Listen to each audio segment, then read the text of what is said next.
Hello, everyone. Welcome back to the Aging in Place Directory podcast, episode number 5.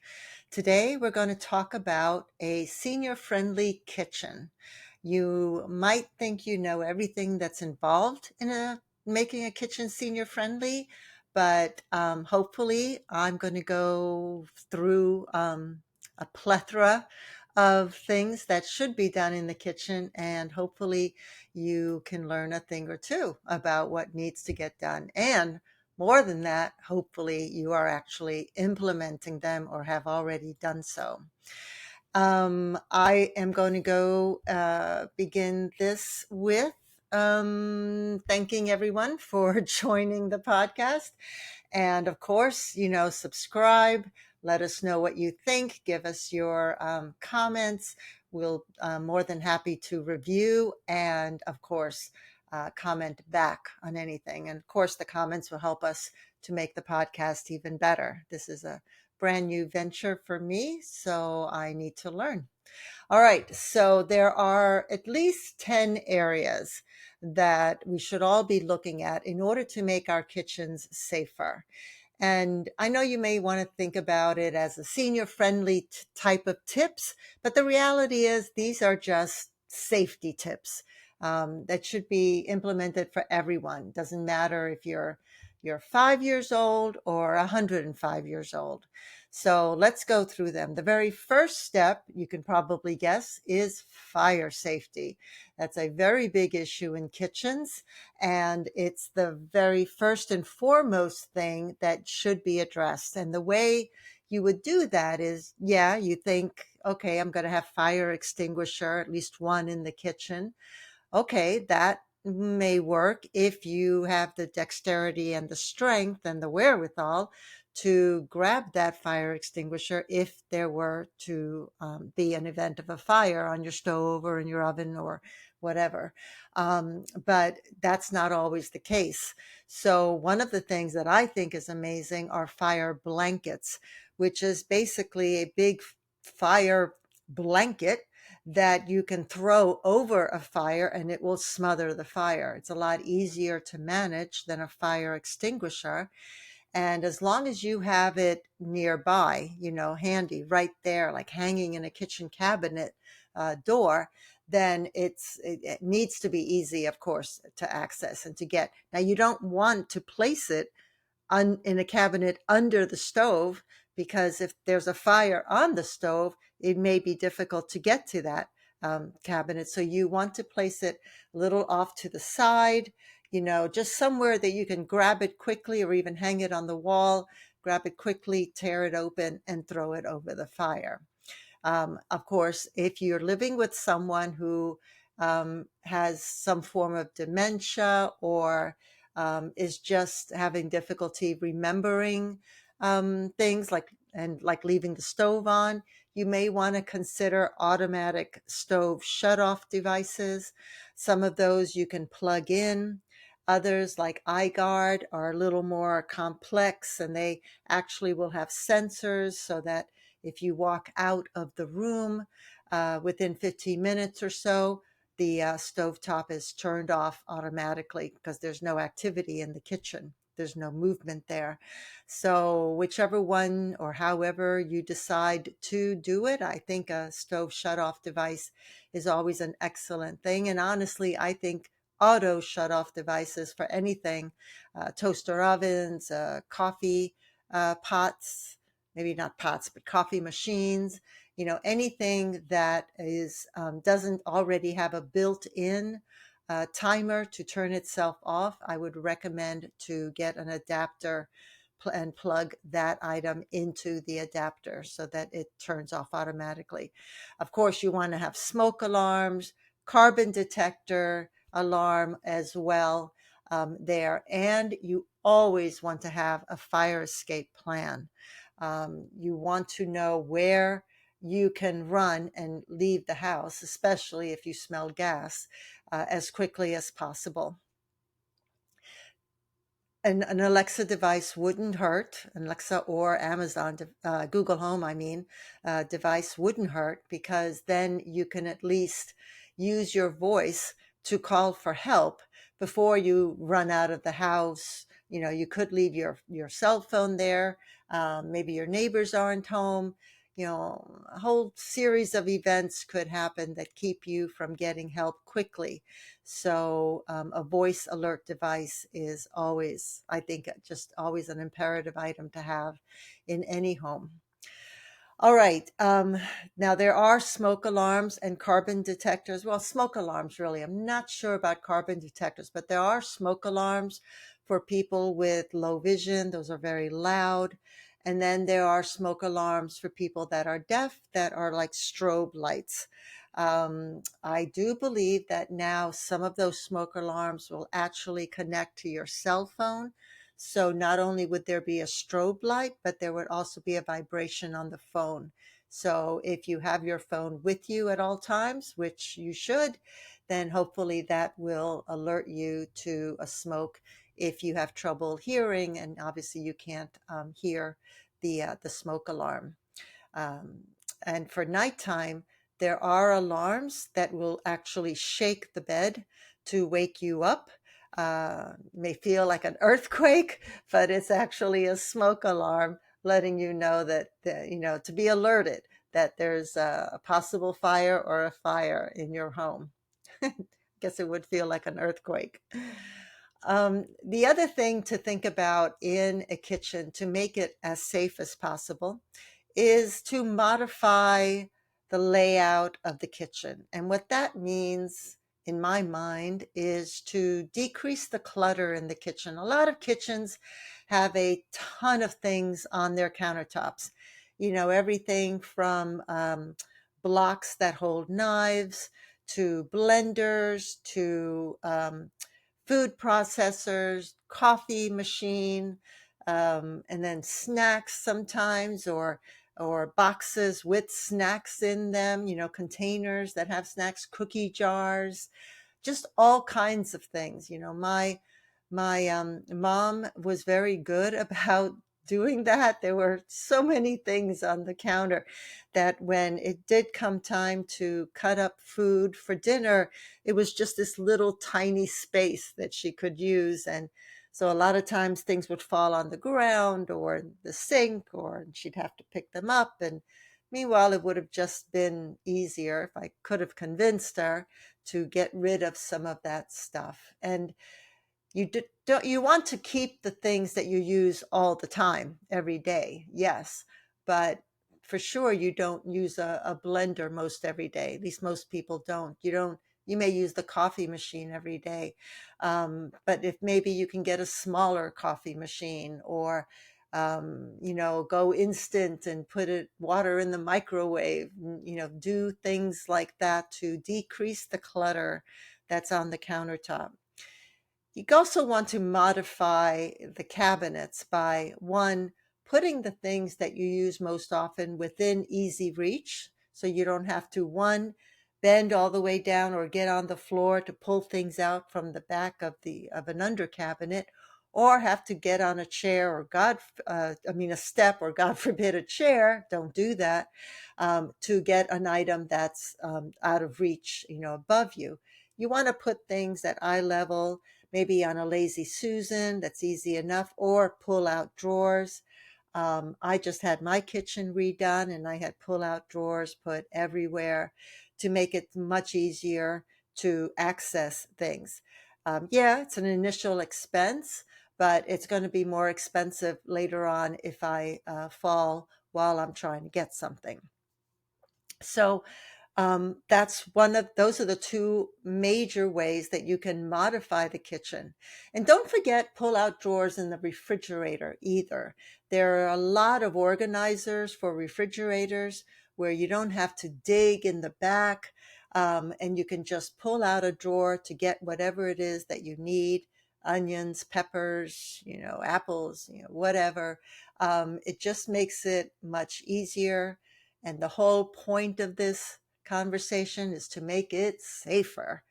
All right, you want to, as I said, rearrange things.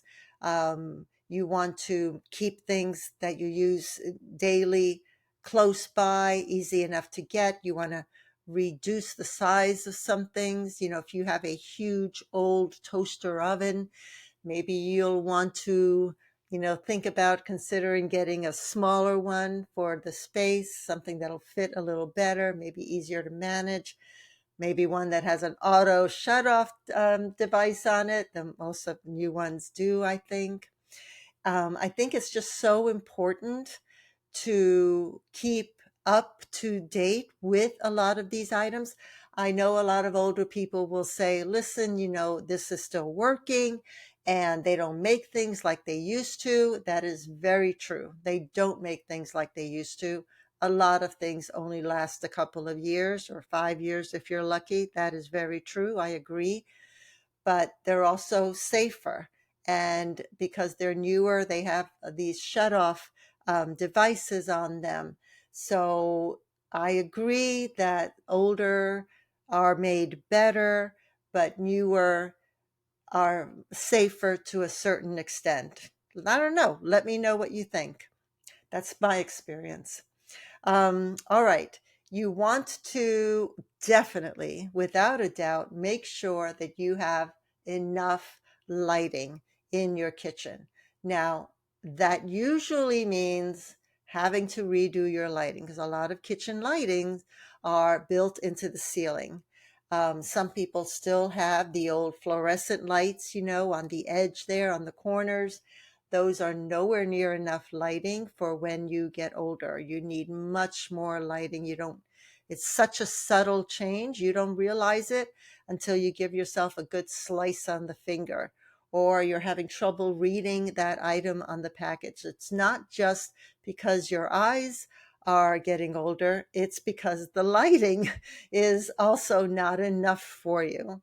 So, I do recommend to get the canned lighting in the kitchen to make it as bright as possible without making it excessive, and have any excessive glare. You definitely don't want that. But you want it to be as bright as can be so that it's easy to see things, to read things, and hopefully you won't cut yourself. Just so if you do find that you are cutting yourself more than what you used to, there are these wonderful gloves that are sold on Amazon. And I think I saw them at some of the high-end stores like Williams Sonoma. And it's meant just for cutting. It's a steel metal type of glove that you wear on your hand while you're using your other hand to cut, so that if that knife were to hit the glove, it won't cut you. So I would recommend to look into that because as we all get older, it takes a lot longer for cuts to heal. I myself cut myself twice my fingers last week because I just sharpened new knives, and they are still hurting and they're still very tender and sore. And it's been over a week now. So it takes a lot longer when you get older for things to heal because your skin is thinner. That's just part of aging. Okay, sorry. Another thing to look at is anti-slip flooring. Now, a lot of people like to put a rug in the kitchen, be it a vinyl rug, that with a padding, to make it easier for when you're washing dishes, that you're on a softer. Rugs are great, especially around room, areas that are wet, the sink especially, or if you have multiple sinks. But the problem is that you can trip over that rug. It's very easy. A neighbor of mine just did that last year, actually, and she's still recovering. She fractured her wrist, and it's hasn't come back 100% at all, maybe 80%. And that's frustrating because all she did was trip over her kitchen rug. So you want to minimize that as much as possible. If you feel you absolutely need a rug on your kitchen, I would recommend the vinyl rugs and I can't remember the name of it, but they're very, very thin, super thin vinyl rugs. I'll have the information below in the show notes, or if you're watching this on YouTube, in the description. but the vinyl rugs are very difficult actually to trip over because they're so thin. Now, they won't give you the cushion that you probably feel that you need by the sink, but maybe you can alter the way you do things, use the dishwasher more. I live by myself and I use my dishwasher every single night. I fill it up with glasses and dishes that I use throughout the day. There may not be much in there. It's not going to be full, but the reality is that a dishwasher most often uses much less water than washing in the sink. So think about that. So anti-slip flooring, you want to make sure that the floor is not that slick tile. If it is, you want to make sure to wear the type of shoes that will keep you from slipping. Don't ever walk around the house with socks, or just socks. Even barefoot is not great. You want to wear anything that will keep you from slipping if you are not changing the floor. Now, you also don't have to change the floor. There are, it's like a paint type of material that you can put over the floor. It's completely clear, but it does make the floor a little more anti-slip than if it was completely, slippery. Now, what about senior friendly appliances? Now, these are everywhere now. There are alarms that you can put by the refrigerator in case it leaks to let you know that water is leaking so you don't slip on the water. There's, as I mentioned before, auto shut-off devices for everything from your stove to your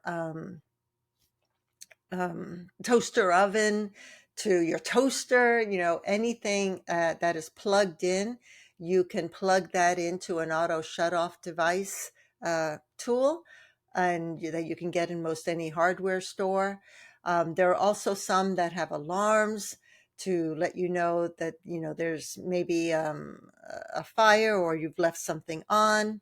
There's so many different senior friendly appliances now available for kitchens that I encourage you to look at them. If you have an old appliance, consider asking for that for Christmas, or start saving as much as you can to get them. I know that making these modifications, at least making all of these modifications, is not inexpensive, but if you can do it, I encourage you to do it.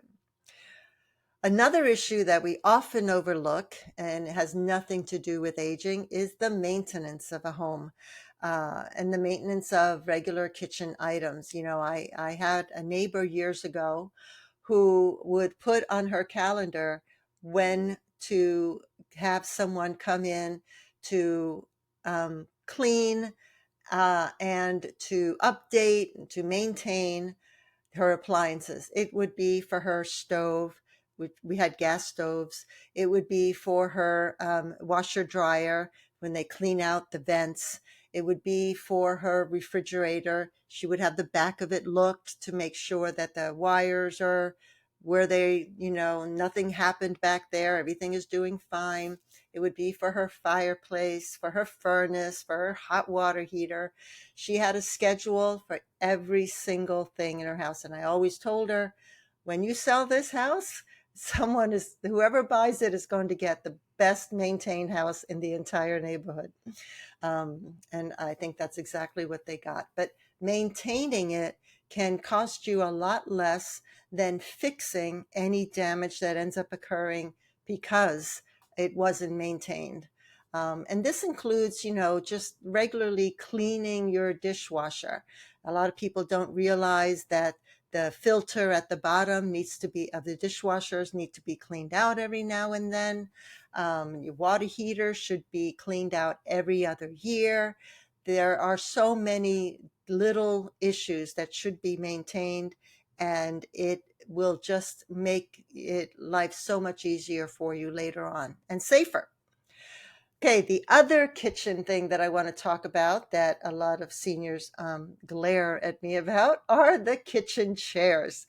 Uh, Most often, a lot of older adults that I know, most of them, have chairs with rollers on them, which I agree makes getting in and out easier because you just roll away from the table and you get up and sit down, roll towards the table.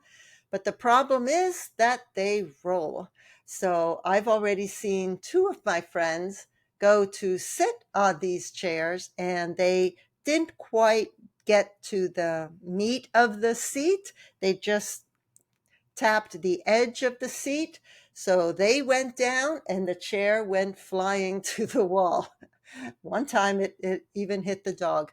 So you want to make sure that you have a sturdy, strong chair to sit on. Now, it doesn't mean that it's going to be anti-slide. You can get sliders for the foot of the feet of the chair, but not rollers, not wheels.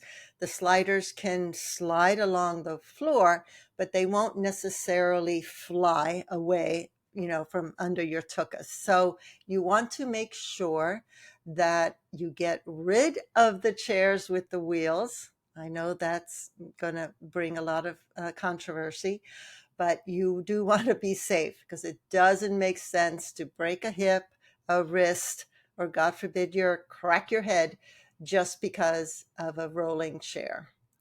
For any household that has someone in it with dementia or Alzheimer's, you want to definitely make sure to keep away items that are sharp knives, razors, anything that cuts. There's a lot of tools that you can use to chop, be it herbs or vegetables or fruit, whatever. You want to keep sharp items safely put away so that they don't accidentally hurt or cut themselves.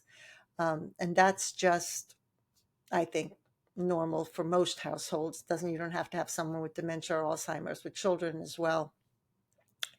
And the very last thing I want to talk about are cooking safety tips.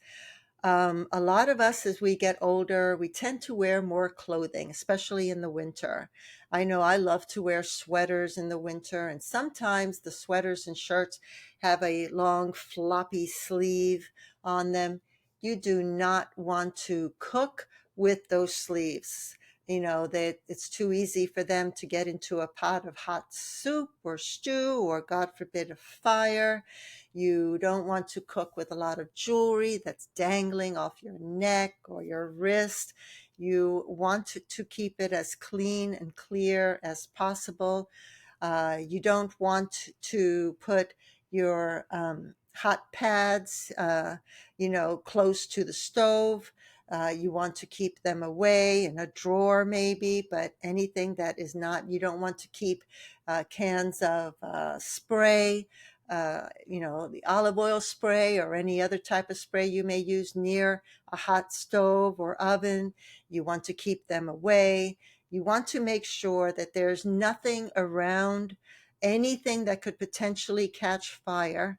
You don't want it around any place that creates fire or heat.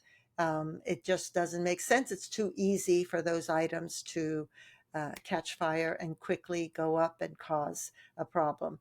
Yeah, if that happens, you can take your fire blanket and throw it over, but you're still going to have some damage that you will have to deal with. And why do that if all it matters is that you take a minute to just step back and look at the environment and make sure that you're doing things as safely as possible. It only takes a minute because at the end of the day, it only takes a second for an accident to happen. Well, I hope these tips were useful and helpful for you. I hope you learned something from them. I am so looking forward to hearing what you have to say. Let me know. Give me your tips and ideas, and I will be more than happy to respond. And hey, I would love to learn something new too. All right. Well, I'm going to see you next time at the next podcast. I think I'm getting used to doing these, and I hope you are enjoying them. All right, everybody, take care, and I'll see you next time.